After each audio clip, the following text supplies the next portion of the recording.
ತಂಬಾಕು ಮುಕ್ತ ಅಭಿಯಾನ ಅಂತ ಬರ್ತಲ್ಲ, ಅದನ್ನ ಮಾರಾಟ ಮಾಡಂಗಿಲ್ಲ, ಯಾರು ನೋಡಂಗಿಲ್ಲ. ಇಲ್ಲಿ ಯಾವುದೇ ರೀತಿಯಂತ ಅಂಗಡಿಗೂ ಕೂಡ ಆ ತರ ಇರುವುದಿಲ್ಲ.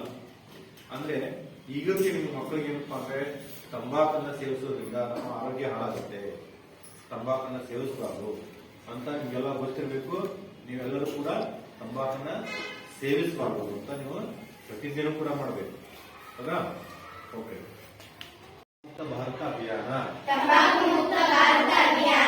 ನಾವು ಇಂದಿನಿಂದಲೇ ತಂಬಾಕನ್ನು ಯಾವುದೇ ರೀತಿಯಿಂದಲೂ ಸೇವಿಸುವುದಿಲ್ಲ.